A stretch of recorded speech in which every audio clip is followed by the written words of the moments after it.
to Rocky Mountain Prepper. I'm Bellum. We are now continuing our study of the Bible, reading through it from Genesis 1 to the very end of Revelation. This series I call Strong Foundation. In this one we are starting with Genesis 5, and depending how long I feel it's going, we may get through the end of Genesis 8. No guarantees. That's a lot to cover. So, let's get started. A little hydration. Yes, it's just water. Trust me, if that was anything else, I'd be slurring my speech. Alright, let's get started. We're in Genesis 5, if you are reading along, which I highly recommend. This is the book of the genealogy of Adam. In the day that Elohim created man, he made him in the likeness of Elohim. Male and female he created them, and he blessed them, and called their name Adam. In the day they were created. Adam, in the day they were created. And Adam lived 130 years, and brought forth a son in his own likeness, after his image, and called his name Seth. This is interesting because he didn't even mention, he didn't even recognize Cain, who killed Abel in the last chapter, and he didn't even recognize his dead son. That's actually very fascinating. And after he brought forth Seth, the days of Adam were 800 years, and he brought forth sons and daughters. So all the days that Adam lived were 930 years, and he died. And Seth lived 105 years, and brought forth Enosh. And after he brought forth Enosh, Seth lived 807 years, and brought forth sons and daughters. So all the days of Seth's were 912 years, and he died. And Enosh lived 90 years, and brought forth Kenan. And after he brought forth Kenan, Enosh lived 850 years, and brought forth sons and daughters. So all the days of Enosh were 905 years, and he died. And Kenan lived 70 years, and brought forth Michael. I know I'm mispronouncing these names. If you know the proper pronunciations, please leave a comment. I will try to correct it later. After he brought forth Mahalalel, Canaan lived 840 years, and brought forth sons and daughters. So the days of Canaan were 910 years, and he died. And Michael lived 65 years, and brought forth Yerad.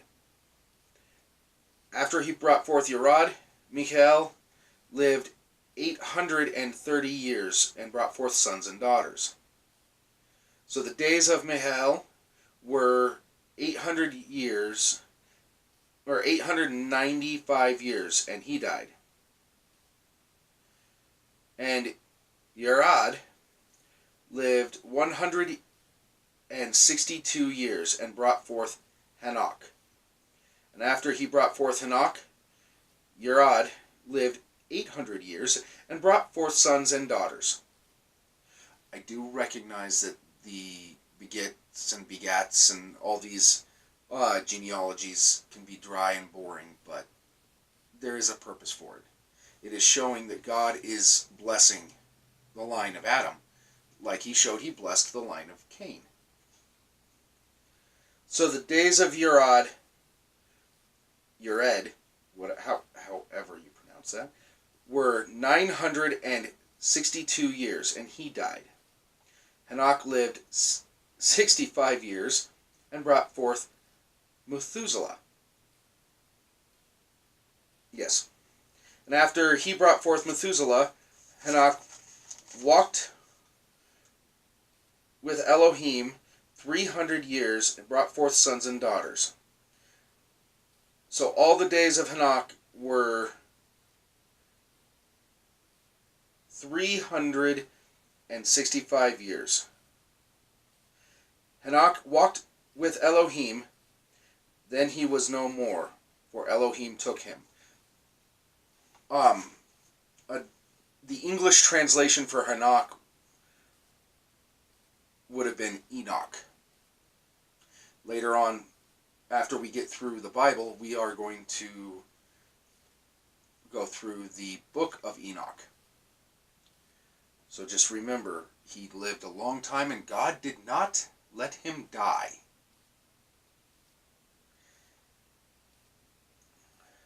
That is fascinating. So far, the only human to live who did not die in the scriptures. And Methuselah lived 187 years and brought forth Lamech. And after he brought forth Lamech, Methuselah lived 782 years, and brought forth sons and daughters. So all the days of Methuselah were 969 years, and he died. The oldest man, but he did not accomplish much. I've heard it told that Methuselah's life was the saddest life. To live, your only accomplishment was to live an incredibly long life. And Lamech lived 182 years and brought forth a son, and he called his name Noah, saying, "This one does comfort us concerning our work and the toil of our hands, because of the ground which Elohim, or Yahweh, has cursed." And after he brought forth Noah, Lamech lived 595 years and brought forth sons and daughters. So all the days of Lamech were 777 years, and he died. And Noah lived 500 years, and Noah was 500 years old. And Noah brought forth Shem, Ham, and Japheth. Let's pause here for hydration.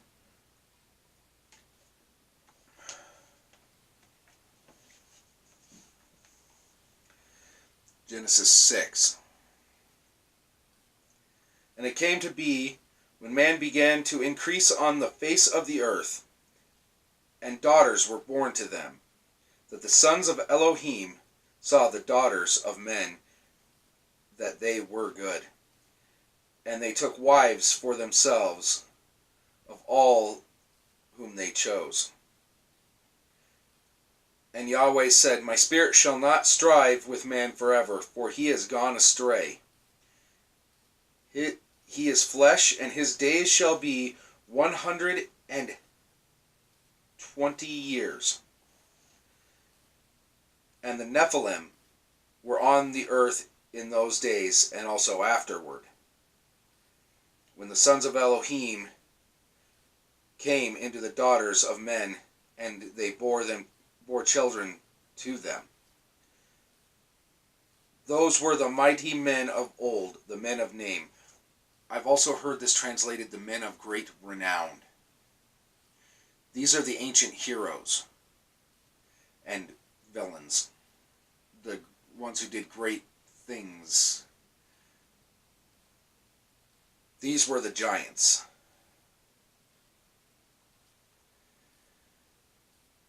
I know that you probably don't believe giants are still around. Well, David killed one. There are stories of U.S. military personnel killing giants in Afghanistan. In fact, it's not just amongst the army that these stories are circulating. I have some friends who are Marines that they heard of it as well. Giants are not something to trifle with. They're very hard to kill. The stone that David threw, would have crushed your skull, and it knocked out the giant. David then chopped his head off to make sure the giant was dead.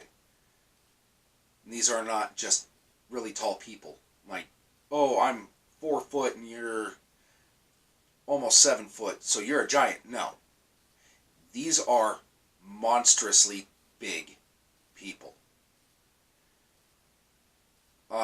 They usually have 6 fingers on each hand, 6 toes on each foot, and actually a double row of teeth in their mouth. This is the stories that I've heard. There were giants that were killed in the Americas. I'll get to that story. I'll tell that story some other time. Those skeletons were recovered, and they are in the basement of the Smithsonian. But I digress. I want to get back to the Bible. I could go for hours on the giants. And Yahweh saw that the wickedness of men was great in the earth, and that every inclination of the thoughts of his heart was only evil continuously. Basically saying, they didn't care what God had to say. They were always thinking evil thoughts and acting evil. And Yahweh was sorry that he had made man on the earth, and he was grieved in his heart. And Yahweh said, I am going to wipe off man whom I have created from the face of the ground, both man and beast, creeping creature and birds of the heavens, for I am sorry I have made them. But Noah found favor in the eyes of Yahweh. And this is the genealogy of Noah. Noah was a righteous man, perfect in his generation. I don't agree with that statement, but I've heard it also translated righteous, which is just righteous in his generation. He wasn't truly perfect, because that was Jesus, who was the only perfect man. But in this context, he did all that God had commanded. Perfect in his generation. Noah walked with Elohim. And Noah brought forth 3 sons, Ham, Shem, and Japheth. And the earth was corrupt before Elohim, and the earth was filled with violence. And Elohim looked upon the earth and saw that it was corrupt, for all flesh had corrupted their way on the earth. And Elohim said to Noah, The end of all flesh has come before me, for the earth is filled with violence through them. And see, I am going to destroy them from the earth. Make yourself an ark of gopher wood. Make rooms in the ark and cover it inside and out with a covering.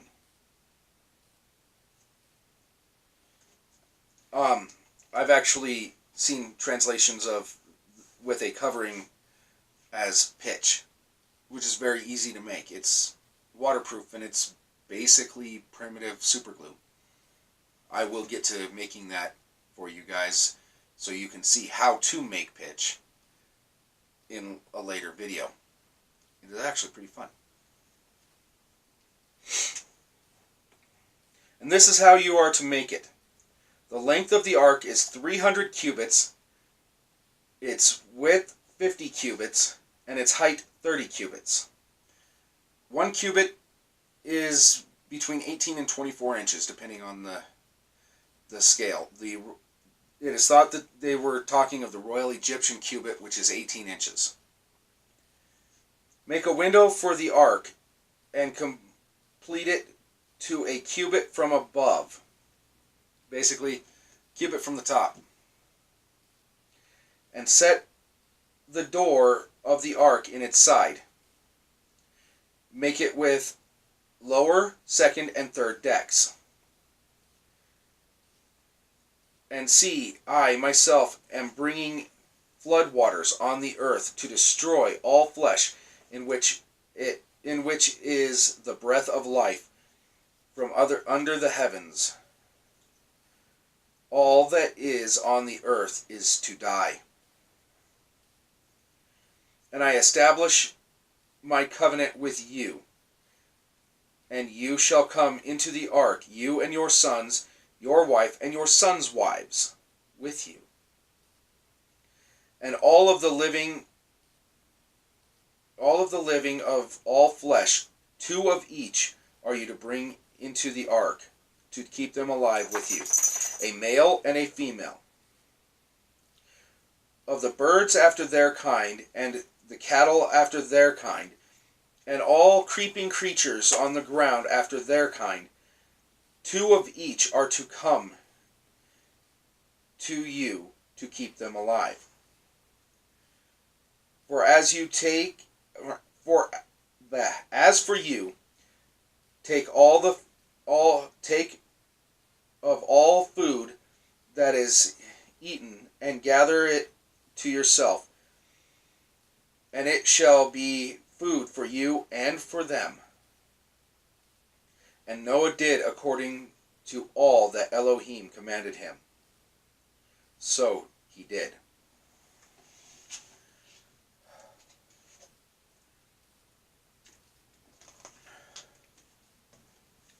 Now the 2 of every kind, you may be thinking that's too many creatures. Well, 2 dogs, not 2 of each breed of dog. 2, including wolves. All dogs are descended from wolves, so he would have brought 2 wolves. 2 cats, 2 of one type, of one genetic type.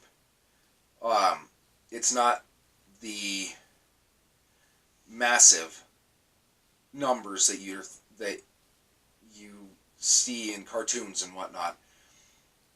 It is just 2 of each genetic type. Alright. Yeah, let's go on. And Yahweh said to Noah, come into the ark, and you shall come into the ark, you and all your household, because I have seen that you are righteous before me in this generation. Of all the clean beasts, take with you 7 pairs, male and female. And of the beasts that are unclean, 2, a male and a female. Excuse me. And of birds of the heaven, 7 pairs, male and female, to keep offspring alive on the face of the earth.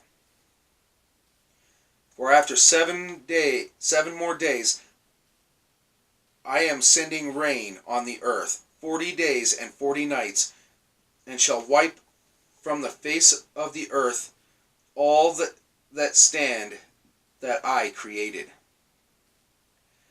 And Noah did according to all that Yahweh commanded him. Now Noah was 600 years old when the flood waters were on the earth. And Noah and his sons and his wife's sons, his sons, his wife, and his sons' wives went into the ark because of the waters of the flood. Of the clean and unclean beasts, of the clean beasts and of the beasts that are unclean, and of birds, and of all that creep on the earth. 2 by 2 they went into the ark to Noah, male and female, as Elohim had commanded Noah. And it came to be after 7 days that the waters of the flood were on the earth. In the 600th year of Noah's life, in the second new moon, the 7th day of the new moon, on that day all the fountains of the great deep were broken up, and the windows of the heavens were opened. And the rain was on the earth 40 days and 40 nights. On that same day, Noah, Shem, Ham, Japheth, and the sons of Noah,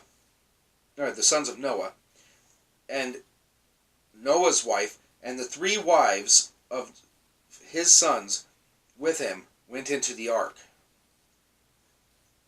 They and every form after its kind, every life form after its kind, and every beast after its kind, every creeping creature that creeps on the earth after its kind, and every bird after its kind, every bird of every wing. And they went into the ark to Noah, 2 by 2, of all flesh, in which is the breath of life. And those going in, male and female, of all flesh, went in as Elohim had commanded him, and Yahweh shut him in. Basically meaning it was a very big door, and only God could close it. So God saved them. God closed the door. Because in the side of a boat, you really can't stay afloat. Too much water will get in, and the boat will go down. So God closed the door. And the flood was on the earth 40 days, and the waters increased and lifted up the ark, and it rose high above the earth. And the waters were mighty and greatly increased on the earth, and the ark moved about on the surface of the waters. And the waters were exceedingly mighty on the earth, and all the high mountains under all the heavens were covered. The waters became mighty, 50 cubits upward, and the mountains were covered. And all flesh died, the creeping creatures on the earth, the birds and the cattle and the beasts, every swarming creature that swarms on the earth, and all mankind. All in whose nostrils was the breath of the Spirit of life, all that was on the dry land died. So he wiped off all that stand, which were on the face of the ground, both man and beast, creeping creature and bird of the heavens, and they were wiped from the earth. And only Noah was left, and those with him in the ark. and the waters were mighty on the earth 150 days. Yeah. We're going to leave off here for today. Thank you all for joining me. I hope you get something good out of this. Please like, share, and subscribe. Have a great day. God bless.